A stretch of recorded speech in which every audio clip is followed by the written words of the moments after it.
Okay, here we are at the very front end of the International Space Station. This is the forward end of Node 2, and this is right behind this hatch is the PMA, the pressurized mating adapter, to which the space shuttle docks whenever the next space shuttle comes. You can see we have our flags up here at the most forward part. It's a 15-nation partnership, this International Space Station. So we'll start with the Node 2. We will stop at the Kibo module here, the Japanese pressurized module, and the Japanese logistics platform.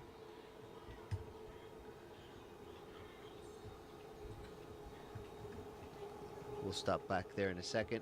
We'll take a look in the Columbus module, pride of the European Space Agency, and our pride too.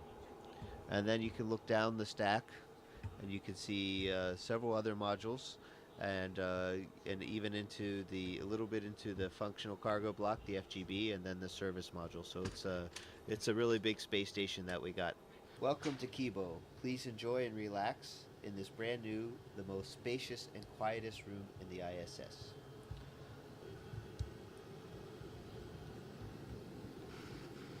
You can see here, this is the SIBO rack, which is for cell biology. And then we have a fluid rack, Urutai.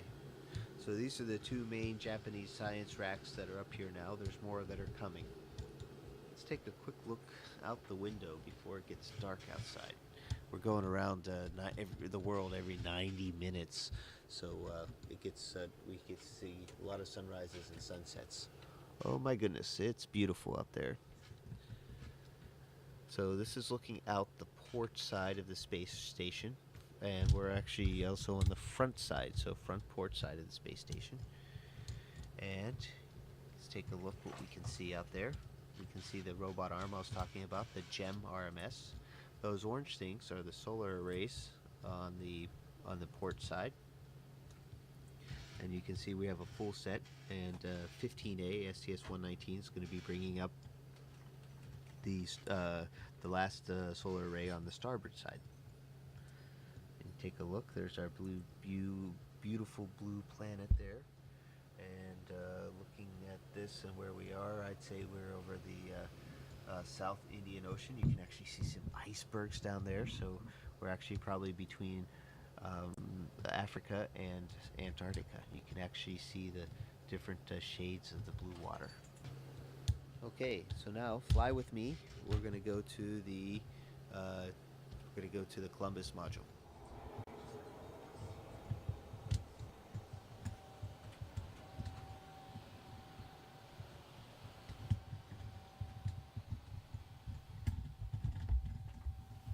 Here we are in the Columbus module. You can see it's also spacious. It's also cluttered because it's a great place to store things or temporarily stow them. It's not going to be this way forever. We're going to have it nice and clean pretty soon. We're flying back to Node 2. We'll take a quick look what else we have here. We have my work area. It's a little bit cluttered right now,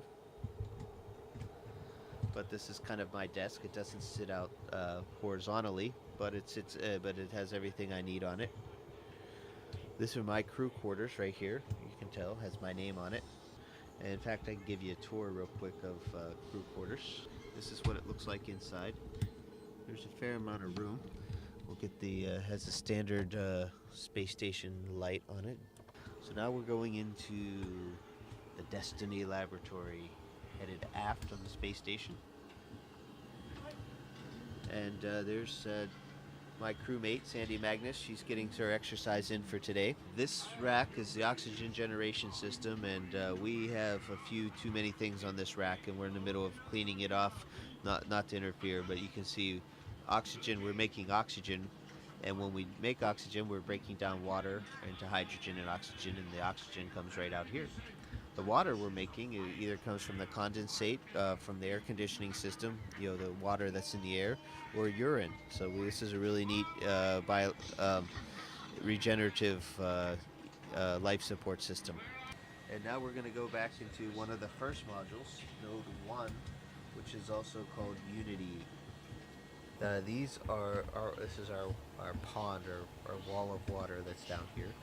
We have different kinds of water, and these are called contingency water containers, CWCs. And you can see different kinds. There's water that you can drink, and water that you can use for other things like flush water or generating oxygen. Now here's the airlock. As we go, the Quest airlock. This crew lock is a hatch that goes outside into space. So you can see that hatch right there. In the meantime, we're kind of storing EVA related things here. You can see this is a safer, which is a kind of a jet backpack that we wear on the outside of our spacesuits in case we get separated from the spaceship. We can fly our way back in. I remember being a Capcom on STS-96 when I first saw these signs. That's pretty amazing.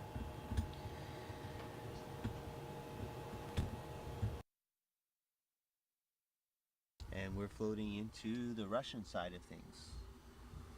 First and foremost, we are now in the pressurized adapter part of the functional cargo block. We call it the GA, and it's also a docking port down below. As you carefully look down below, you can see the hatches, and inside what you can see in front of us is the docking mechanism for the Soyuz. It's very compact and not a lot of room. Makes it very efficient. Now Yuri's been busy unloading the Progress. We just finished an EVA, so things here in the functional cargo block are very functional right now and very cargo-y. So you can see things are just really full here in the FGB. As we leave the FGB here and go into the docking compartment. Docking compartment is another one of those vertical looks, and it's a kind of a misnomer. It's not just docking compartment, but it's also a airlock. So Yuri and I went out in these two spacesuits a few weeks ago and went into open space and had a spacewalk. Continuing on down through here, and we'll stop here on the way back, is our Progress cargo vehicle. The Progress is a cargo ship, unmanned, uncrewed, nobody driving, and has the same kind of docking compartment. It's very much based on the Soyuz design, except it doesn't have any re-entry capability. And we're going to take a look outside.